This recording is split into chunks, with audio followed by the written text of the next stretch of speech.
Hello everyone, it's Stepney 2009 here. Since my last Thomas What If video, I've had quite a few requests for more videos that I can't really think of enough ideas for them to each have their own 3-minute video. So I recently did a poll asking you if you wanted me to do them as individual shorts or together in one video. Most of you said one video, so here it is. The Rock and Roll Gamer 95 says they want me to cover on my channel what of the Railway series have been fully adapted for the TV series.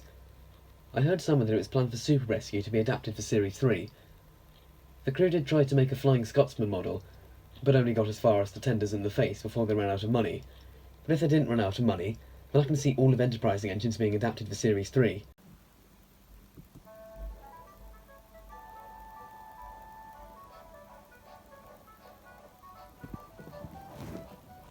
Elvis Imposter 2005 suggested what if Michael Brandon was the first choice to narrate Seasons 5 and 6.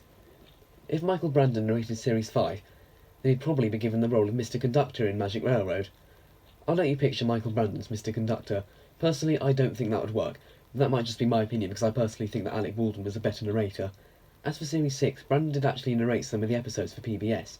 They're probably on YouTube somewhere. He'd likely still have narrated Series 7 to 16 in the US.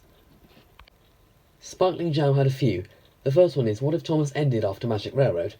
Thomas was in its prime before Magic Railroad came out. But if it did so badly the show was actually cancelled after its release, Thomas would have gone down as one of the best children's shows in history. Fans would likely try and forget this movie ever came out. Thomas probably wouldn't have a fan base if the show ended in 2000. The next one is, what if Thomas ended after Series 7? 3 Cheers for Thomas would have been a much better finale than Magic Railroad.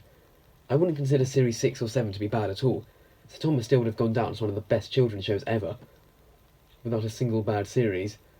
As for Jack in the Pack, Hit cancelled it because they didn't want it to compete with Bob the Builder, which they also owned. Even though Thomas already ended, Hit could have still released Jack in the Pack in 2006 just to make more money. Thomas would probably have a very small fan base if the show ended in 2003. The next one is, what if Thomas ended with The Great Discovery?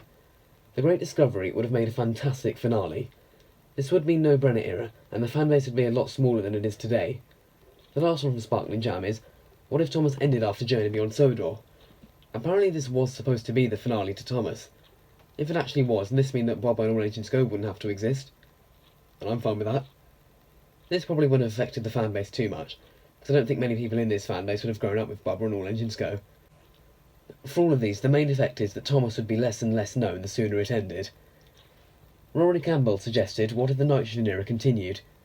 Same as never bought Thomas. I think the show would become less and less popular, with the constant rhyming and alliteration, series after series after series after series. Something I covered in my first Thomas What If video is The Adventures of Thomas, the cancelled Thomas movie. Mattel cancelled this movie and they brought the brand in 2012. I've given my theories as to why I think The Adventures of Thomas could have ended the brand in its own video. I'll leave a link to that video in the description. Charles295 suggested, what if the All Agents Go episodes are written as episodes from the original show? I haven't seen much of All Agents Go. I saw the first 2 episodes when they originally came out, and I didn't want to watch any more than that.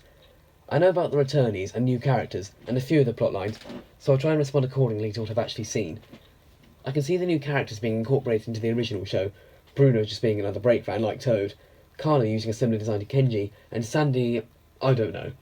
It really confuses me why they changed Carly to be on wheels. As for the episodes, they would have to be a lot more realistic. I think I've seen bits of an episode where Thomas and Diesel carry a house on a flatbed. Maybe it could be parts of a house, or a Bob house. Bobby house, eh? Any returnees that weren't in the original show, in the CGI series at least, like Bulstrode, could simply just return. And I can't really give you anything else because I haven't seen All Engines Go and don't really want to watch it just for this video. Ryan Clayton suggested, what if Magic Railroad was a success? There were actually plans for a sequel for this movie. I don't think a lot of the human characters would be in the show simply because the crew wouldn't have the budget to hire all of the actors.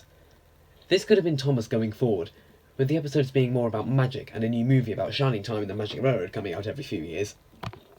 And that's everything. If I've missed your comment, then I'm very sorry. These are all the ones I could find. Maybe if I get some more requests, I might make a part 2 to this video at some point in the future. I want to thank all of you for watching, see you in the next video, and goodbye for now.